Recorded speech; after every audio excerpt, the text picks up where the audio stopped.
Hello and welcome. My name is Avesta Fahimipour, and this is a network security monitoring course. I hope that you enjoy it. And with that said, let's get started. Let's find out what happens in the network side of a SOC. A large portion of this course is going to be the TCP/IP stack, and while we don't have slides on wireshark and tcpdump, except the advanced part of tcpdump, I will be showing you how these tools work during the TCP/IP demos, and at the end, we will be covering two IDSs, Suricata and Zeek. At the end, what I want you guys to take from this course is to fully understand and analyze all network activities. And if someone gives you a PCAP file and asks you, how are we compromised?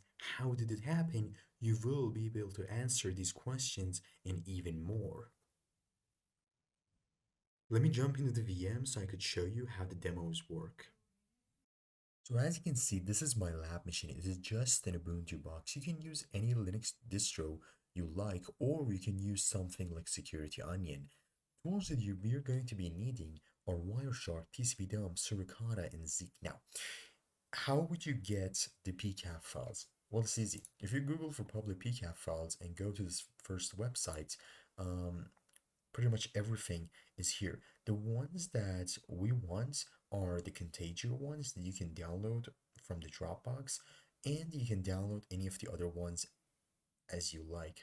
I've downloaded a few other ones as well, but the Contagio ones are the main ones. So this is kind of the machine that I'm going to be showcasing you different tools, and we'll do the demos and labs.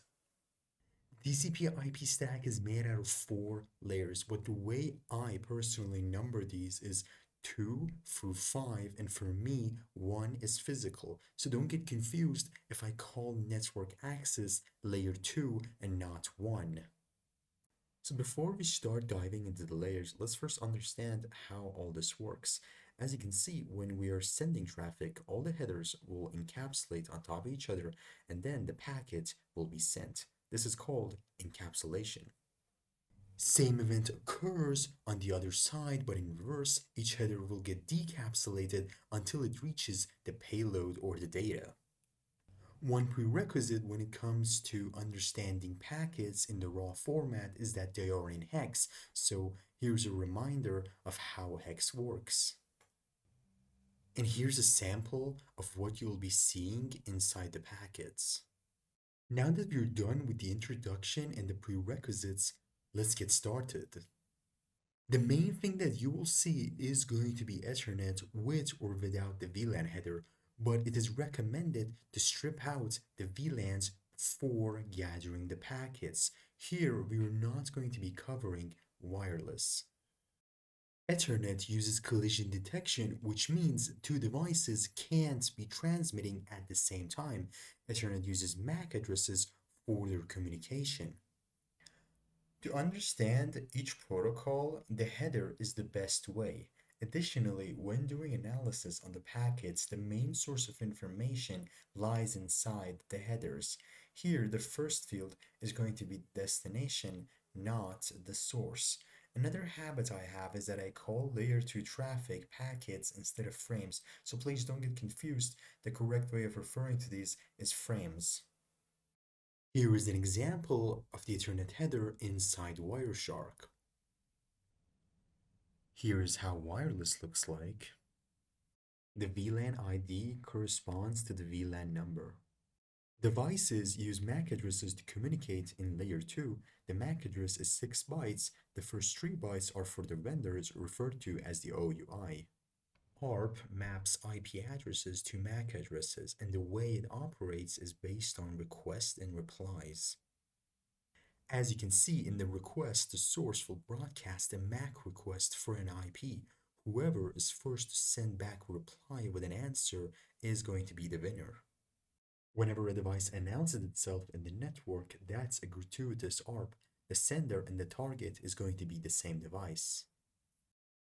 On to layer 3, the Internet Protocol.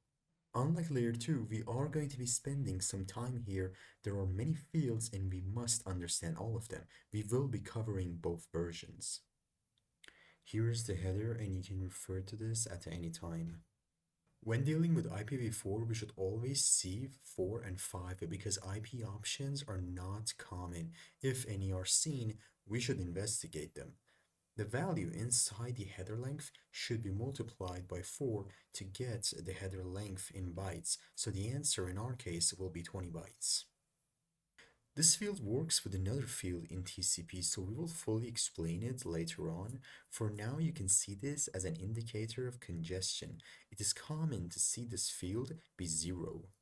The only relevant information about this field is that it includes the header as well as the payload, not just the payload. Each end device in a connection will randomly choose an ID and increment it during that connection. But what's more important is that if fragmentation occurs, each fragment will get the same ID referred to as the fragment ID, which allows for the recreation of the original packets. Whenever a packet is bigger than the link's MTU, fragmentation will occur, and it has three flags. 0 is for normal activity and when the last fragment arrives. 2 means that fragmentation is going to happen or is still happening, and 4 is for don't fragment this packet, and if it's bigger than the link MTU, discard it. The offset is used as a starting position for the fragment that is being sent. It is used for the reassembly of the packets. The value inside this field should get multiplied by 8. The purpose of this field is for unreachable packets to die out and not roam the network forever. The system that is sending traffic will choose this value, and you will see starting values commonly be 128 and 64. Different operating systems tend to use different TTLs. The protocol field indicates the next header that will come after IP, and here are a few common examples. This field is used to check if the header is corrupted. If the checksum is incorrect, the packet will drop. We're not going to cover IP addresses or their classes because you should already know these. But what I want you guys to look for are weird or unexpected IP addresses. For example, private addresses that you're not using or broadcast addresses in either source or destination. Let's talk about ICMP. It's based on types and codes, and each type will have several corresponding codes. Let's take a look at a few of them. Type 0, code 0, an echo reply which is sent for each echo request. This type has several codes for different types of unreachables. If a destination is unreachable, you may get these messages. When the act of pinging occurs, the device will send echo requests and in response will get an echo reply back for each request. Important to note here is that different devices and operating systems will have different payloads, but the payloads are always static. And here is the type that is used for ICMP trace routes. And that covers IPv4. Let's start the intro to wireshark and tcpdump and do some IPv4 demos. Okay, let's begin with wireshark. If you've never opened wireshark before, this is how it looks. The top are the packets. Below is whenever you choose each of these packets, you will see the headers inside the packets, and under you will see the raw format of that packet. So when we start with any type of data, one thing that we want is metadata, small amount of data that we can take in and understand what is happening. The statistics tab will do that for us. The more I would say important parts of the statistics tab are the protocol hierarchy, which shows us the protocols that have been used in this PCAP file. For example, IPv4 has been used with UDP, and with UDP, DHCP has been used. Here we have ARP and we have TCP as well under IPv4. So that shows us the protocols that have been used. The next one is the conversations one. Inside the conversations, you can see the IPs or the UDP connections that have occurred and the conversations that have taken place and the number of packets or bytes that have traversed from one IP to another, which can be very, very useful. So this is the statistics part of the whole thing.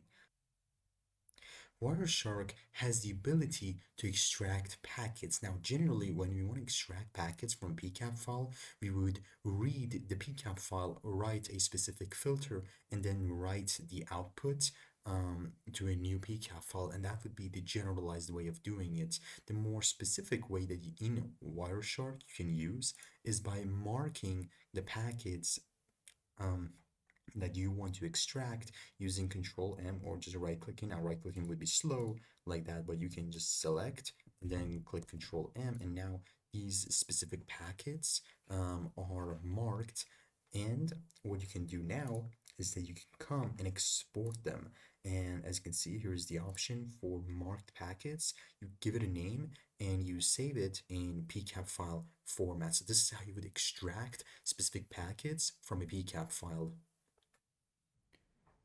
Another important feature in Wireshark is the ability to be able to find anything you'd like. If you go under Edit inside Find Packets, what you can do is that you can search for any of the values of your choosing. So string would be the easiest. Now, the way Wireshark has these panels named is that the top panel is the packet list, the middle panel is the packet details, and the below one is the packet bytes. So, for example, what you can do is that you can choose any keyword of your choosing and then search for that, and it will sequentially from the place that you've clicked on a packet will go forward and find the keyword that you've searched for. So for example, here register is, as you can see, it's incrementally going forward.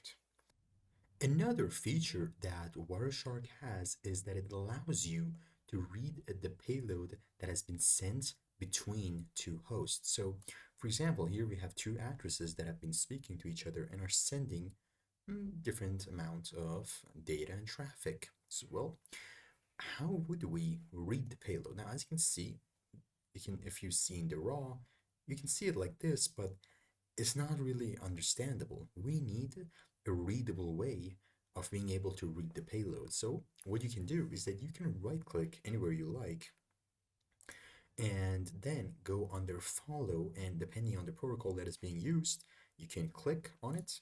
Here is UDP, and as you can see, we can now easily read the payload between the two hosts, and you can also manually copy and paste a section of the payload as well. It could be a file that's they're in the raw format, and you can simply just copy and paste it and see what it is.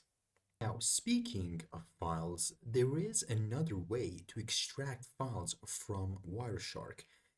This is the non-manual way, and the way you would do it is that you can go to the left side, export objects, and Wireshark has the ability to export different files from HTTP, SMB, and TFTP. And if files exist under that, if you click on it, now here we don't have any, you can see files and then you can save them onto your desktop. So this would be an automatic way of easily extracting files from a PCAP file. Okay, let's talk about Wireshark filters. So there are different ways of creating filters. One of them is just easily typing the field or the protocol that you want to see. Pretty easy. Another way is coming here under display filters and seeing all the filters that exist. The issue is that this is way too chaotic, and a lot of times you cannot find what you're looking for. The easier way and the more practical way is finding a small amount, even one packet, that let's say you want to find a field or filter for. Let's say here we want ICMP, and then, for example, I come under ICMP, and let's say I want all the types that are 11. So first, as you just saw, well, I did that a little bit quick. Let me do it again. I go under Apply as Filter, and then I click on Selected. Now you can create like more sophisticated ones using the other ones. But let's just say for now, oh, that's the other one. Let me click on this one. Yeah, and I want to see all the type trees. Now, let's say I want to see all type 11s, assuming that exists, so they don't. Now, let's check if there is anything other than tree um, and ICMP. No, that doesn't seem to be the, oh, actually, there is the pings. So yeah, that's type 8. So yeah, with this, I just created a filter easily that is any ICMP that is not type tree. And I got two ICMP echo request and reply, which uses type 0 and 8. So this would be the easier and the more practical way of creating a filter for Wireshark. With that, we are done with Wireshark. On to tcpdump. Okay, so how would you use tcpdump? So a normal use case for tcpdump would be reading a pcap file. So let's choose a semi-medium sized pcap file. And if you just read it, as you can see, you'll start going through the packets until it finishes. But if we use the non-resolve option, that makes it much faster and goes through the whole pcap file in a matter of seconds. So it is highly important to always use the non-resolve option. Now, let's open up ICMP this, and normally when you open up a pcap file, you'll get a small amount of information, but if you want more information out of that, you can use the verbose command. And when you do that, you will get things like the TTL and some other information about the different options that exist. So for example, here you get like the flags. So you do get the TTL you get and some other ones. And now let me show you another thing when it comes to the verbosity. Go to the man page and here. So yeah, here's the normal -v, slightly more output. For example, the TTL, ID, total length, and options. But if you're using a TCP dump against some applications, you can use the double and the triple V for more verbosity for those applications. So here it suggests that SMB and like some telnet stuff. I don't know. I personally don't know how many applications these double and triple V actually add information to. Now, another important one would be the capital A, which shows us the payload in ASCII format. Now, if we use this other one, the capital X, this would give us the ASCII payload in the raw hex format that you could use manually going through this. Like it's like okay, 4500, and then like other fields and so on. And if you want to see the link layer as well, you can do a double X because normally that wouldn't show. As you guys saw, it shows from the 4. Let me just show you again. Starts with IP. If you want the link layer, you add another X, and here's the link layer. So this is for like the basics of tcpdump. Now we will talk about tcpdump filters later on in the course, but I wanted to show you some of the more basic and quite useful filters that tcpdump has, which are technically called macros. Why is that? Let me show you. If you go for macros,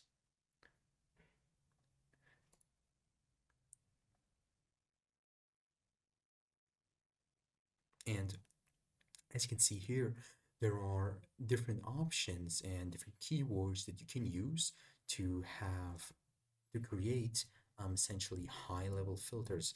Again, we will talk about specific filtering later on, but these are pretty much pre-made filters that you can use, things like port, net, host, and so on. And VLAN is one of like the more useful ones, assuming that there are VLANs in your PCAP file. So this is how you would use tcpdump normally.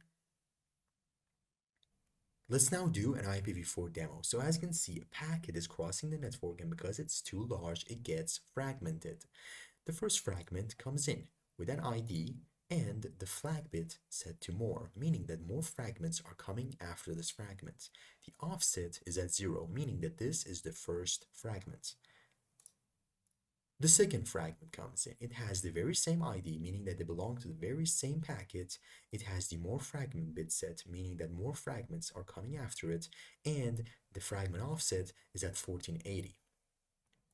The third fragment comes in with the very same ID, but now the flag is 0, meaning that this is the last fragment and no more fragments are coming after it, and the offset is at 2960. And this is how fragmentation looks like inside Wireshark. Now let's take a look at the same thing, but with using TCP. So you would normally run a TCP, as we know, against the PCAP file. And because we don't need all of it, let's just do head. So as we can see here, is that the information normally is quite useless. So we say, okay, we learned about the verbose command. So let's do that. And now the information is much more useful. So just like before, we see, okay, we see an ID, interesting, we see an offset of 0, and we see that the flag is at 2 meaning that this is being fragmented and more fragments are going to be coming. Then same thing, we see the same ID, a new offset, which is 4080, and again the flag is again at 2, meaning that more fragments are coming. And the last fragment is, the flags is none. This is the last one. This is the last offset, and the ID is again similar to the other one.